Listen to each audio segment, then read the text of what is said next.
Hello and welcome to the Christ Baptist Church devotional going through the book of Genesis. And we've gone through Genesis 29 all the way through and did the first part of Genesis chapter 30 covering the birth of 11 sons and one daughter between Jacob and his two wives and their maids and all the conflict that came about in that situation and God's faithfulness in prospering Jacob's family. We've covered the life of Abraham as a man who has been justified by faith, and we've seen that going all the way back even to creation, Genesis chapter 1. And making our way up now, we're in Genesis chapter 30, beginning in verse 25. And what we've seen is Jacob is a man who really it was not a righteous man by any means, but he is the one chosen by God when Jacob and Esau were in the womb of their mother. They were struggling and they were asking, their father asked and their mother asked what was going on with this. And God answered and said this struggle is two nations. Two people are going to be two nations struggling. And the elder will serve the younger, meaning the younger is going to be the one who is a child of promise. And the younger is Jacob, the elder is Esau. And through this, Isaac had favored Esau. His mother, Rebekah, had favored Jacob. And they grew up that way, and the boys were at odds with each other. And Jacob swindled the birthright out of Esau because Esau was hungry. He didn't really care about the birthright, and he just said, I'll give it to you for a bowl of soup, which he did.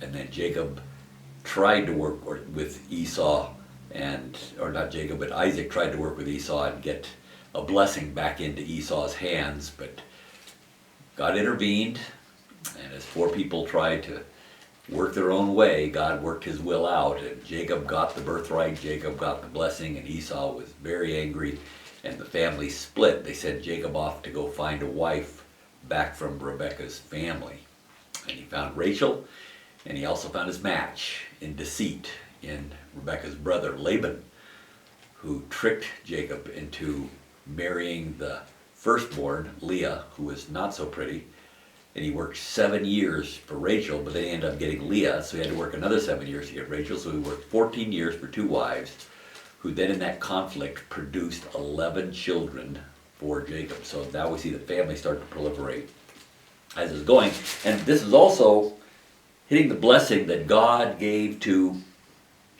Jacob in chapter 28, verses 13 and 14. The Lord stood above in this dream. He stood above Jacob and he said, I am the Lord, the God of your father Abraham, the God of Isaac, the land on which you lie. I'll give it to you and to your descendants. Your descendants will also be like the dust of the earth, and you will spread out to the west and to the east and the north and the south. And in you and in your descendants shall all the families of the earth be blessed. Behold, I'm with you and will keep you wherever you go and will bring you back to this land, for I will not leave you until I've done what I have promised you. So he's talked about blessing Jacob in a very tangible way. And Jacob also made a vow in verse 20 of chapter 28, saying, if God will be with me and will keep me on this journey that I take and will give me food to eat, garments to wear, and I return to my father's house in safety, then the Lord will be my God. And so this is a man who's saying, okay, I'm going to slowly walk toward this God that I barely know. God's saying, you are the one I've chosen. You're the child of promise. You're coming, but you don't know me. I'm going to draw you to me, but it's going to take shaping you. And Jacob was a man of deceit, and he met his match with Laban, who deceived him into having to work, to slave hard for a wife that he loved and a wife that he didn't love. And out of that conflict came these children that we learned about in the last devotion. But now what we're going to see is God being faithful. He was faithful in descendants.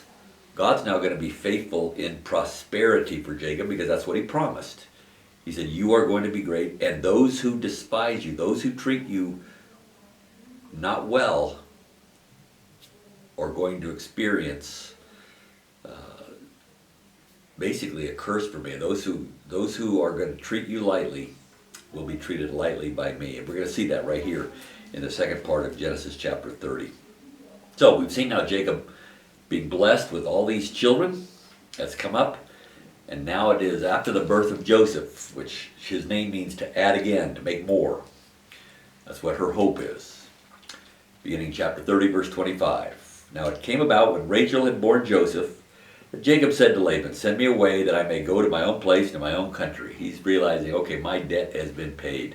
It's been 7 years plus 7 years. And so it's been past that time. And so, send me away that I may go to my own place and to my own country. Give me my wives and my children for whom I have served you. Let me depart, for you yourself know my service which I've rendered you. I mean, I've worked hard for you. Laban, I give up. I need to leave. Get my own place. Start again, because it's not working here at all. But Laban said to him, if now it pleases you, stay with me. I've divined that the Lord has blessed me on your account. Laban knows.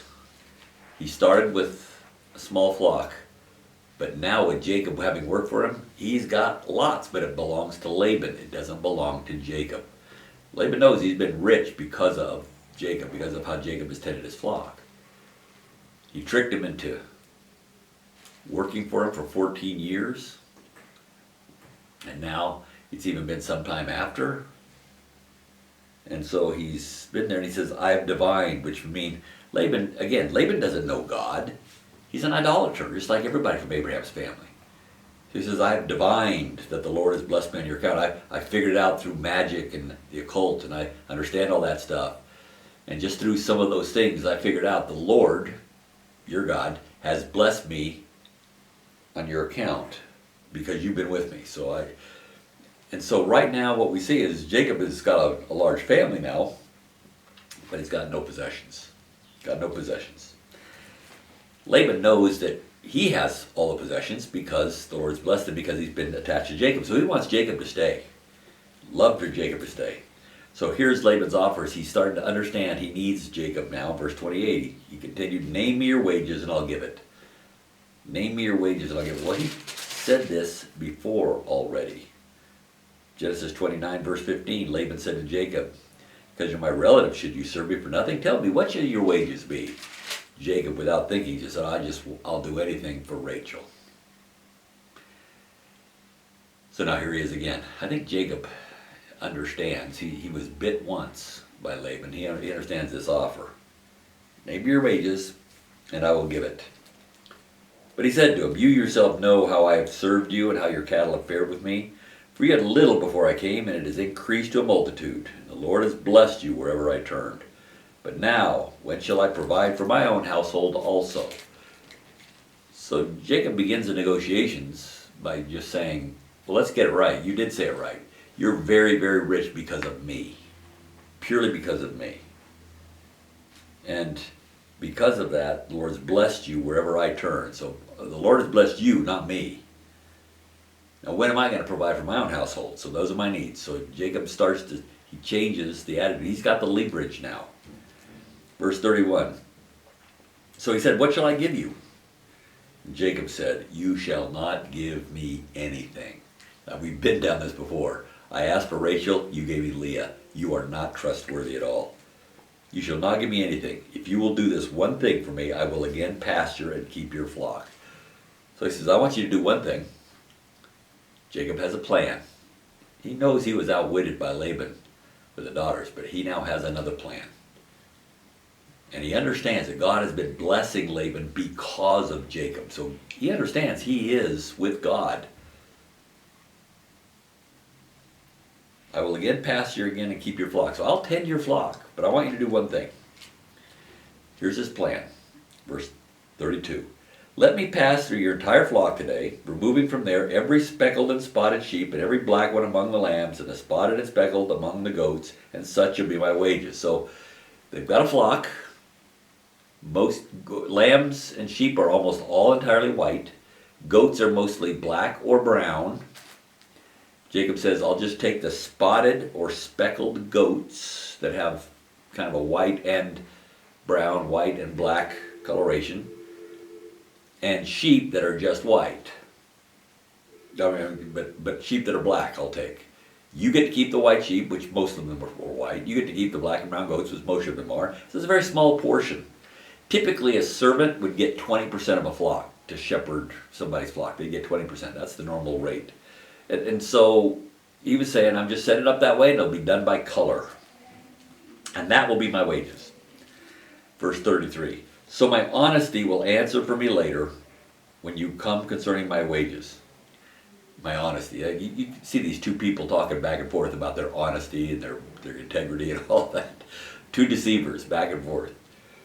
My honesty will answer for me later when you come concerning my wages. Everyone that is not speckled and spotted among the goats and black among the lambs that found with me will be considered stolen. So Jacob said, when I build my flock, it will only have goats that have a combination of white and brown, white and black, and lambs will only be black. There will be no white lambs.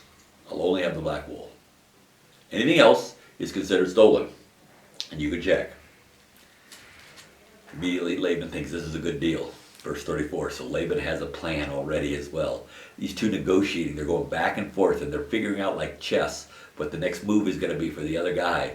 This makes for a great movie as it's coming after the time when Jacob was outmatched by his wives, who just produced 11 children and he had nothing to do with it other than he was just the one who's just going to mass produce them. He's not really having any decision making in that. But now he's deciding to go back, and he's got a plan for Laban, but Laban also is negotiating. He's trying to be tough on this. So Laban says, verse 34, good, let it be according to your word. I like that. Okay. You'll only take the spotted goats, and you'll only take the black lambs. Got it. That's a good thing. I'll take you up on that. I'll accept it immediately. Laban knows. So immediately, right on the spot, verse 35 tells us, so he, Laban, you can write in your Bibles there, Laban, removed on that day the striped and spotted male goats and all the speckled and spotted female goats, every one with white in it, and all the black ones among the sheep, and gave them into the care of his sons. That is not Jacob taking them out, saying, I'll start with this bunch here. Oh no. No.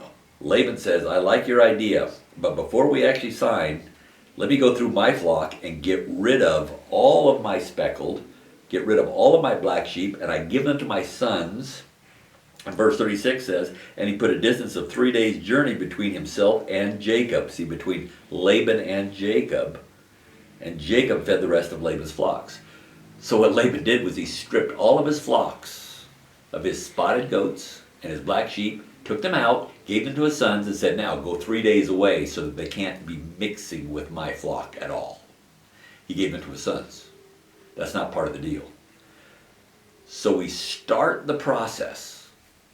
Laban says, okay, I got it. Now we start the process where Jacob has zero. Laban has all of the flocks of white sheep and black and brown goats. That's it. And Jacob has 0. And Jacob said he will still pasture your flocks. He says that in verse 31. And I will again pasture and care for your flock. So it starts with 0. There's now Laban's flock, and that's it. Well, Jacob doesn't care if he starts with 0. He doesn't need that initial venture capital. He doesn't need that initial investment coming in to start his new company. Jacob took fresh rods of poplar and almond and plane trees, peeled white stripes in them, exposing the white which is in the rods. So he took these branches off these trees, basically of poplar trees and almond trees, and fresh branches. The bark can come off, and when you take the bark off, it reveals the white of the wet white underneath, and then he leaves a little bit of bark, and then he makes another one. So he made stripes on the branch. So he'd peel one strip off, he'd move a little bit, about half a centimeter over, and then he'd peel another strip, then he'd move another half centimeter over, and peel the strip there, and he had a striped branch that was kind of white and brown and white and brown and white and brown. Like that. That's what he did. He took these fresh branches, peeled stripes in them, exposing the white which was in the rods. And he set the rods which he had peeled in front of the flocks in the gutters, even in the watering troughs where the flocks came to drink, and they mated when they came to drink. So this is a place where they drank and they mated there. Jacob knew that. Now, did this actually make this all happen? No. but it was kind of like the mandrakes that we learned about in the last devotion. Did mandrakes cause someone to get pregnant? No, but it's what they tried to use in props and things that were relics and stuff like that would actually thinking that this would actually make something happen. It's not scientific in any way. And so they had their own superstitions. So he's thinking if the sheep and the goats come and when they mate, when they're looking at these branches that are striped, it's going to produce striped goats and black sheep. Well, that's what Jacob's plan was. That's what he thought. And so he set the rods, which he peeled in front of the flocks in the gutters, even in the watering troughs, where the flocks came to drink, and they mated when they came to drink. So the flocks mated by the rods, and the flocks brought forth striped, speckled, and spotted. And so, all of a sudden, now we're getting what Jacob wanted as a result. So he had his plan, and all along he's thinking his plan would work. But Jacob did do something that was also somewhat practical and scientific down in verse 40. Jacob separated the lambs and made the flocks face toward the stripe and all the black in the flock of Laban. And he put his own herds apart and did not put them with Laban's flock. So he kept his flock separate from Laban's flock when he started to get them. And then verse 41, moreover, when the stronger of the flock were mating, Jacob would place the rods in the side of the flock in the gutters, so that they might mate by the rods. And when the flock were feeble, he did not put them in. So the feebler were Laban's and the stronger were Jacob's. So he crossbred the stronger boned, stronger, more muscular kind of meat. He crossbred those to provide the different coloration and have stronger flocks to begin with. And so his breeding principles started to create weaker genes for Laban's flock and stronger genes for Jacob's flock. So he was doing some farming there that made sense, and he was watching and doing that. So because he was the one who was pasturing the flocks, not Laban. So his methodology was to ensure that as we had any potential, and he was thinking that putting these striped branches in the water would actually produce stripes, so he would actually put those branches in, assuming it's going to be a striped colored kind of animal, but he would do it with the stronger ones. He wouldn't do it with the weaker ones. So he was intentionally trying to put the stronger together, not the weaker, and so forth. And in some way, that the time of mating, and they did all that with the water, while they're eating, it would produce these flocks. So bottom line is, Jacob's flock started to increase, and he started with 0. But it started to increase because he was managing the breeding. So I guess it more comes to this. Laban thinks, I've got you because I'm going to have you start with 0. And you're going to have nothing but pure black and brown and pure white. And you're going to produce nothing but black and brown or white. And you get nothing. I got you. Jacob's saying, that's fine. I really don't care if I start with 0. You're back in your house. I'm in charge of breeding. And by my breeding methods, I will force and make spotted and speckled goats and black sheep come out because of my breeding methods. So you can start with 0 all you want. You can get me to start with 0 all you want. I don't care, because I'm in charge of the process. And I'm in charge of how the goats and the sheep all mate. And I will ensure that this not only happens, but I'll get the stronger ones. So that's the deal. Jacob saw that he had a much firmer control of what was going on with the herds. Laban was thinking, if you start with 0, you're not going to be able to control the process. That's what they assumed. That was their poker play that they had. And we see here, verse 42, but when the flock were feeble, he did not put them in, so the feebler were Laban's and the stronger Jacob's. That just says what happened. And so verse 43, so the man became exceedingly prosperous, and had large flocks and female and male servants, and camels and donkeys. And we see this, related to earlier in the chapter, and basically verse 30, for you had little before I came, and it has increased to a multitude. There, Jacob said that. Laban, you had little before I came, and now look, since I've been here, it increased to a multitude. Now look what's happened. Verse 43, the man Jacob became exceedingly prosperous, and had large flocks, female and male servants, and camels and donkeys. Man, where did he get these servants?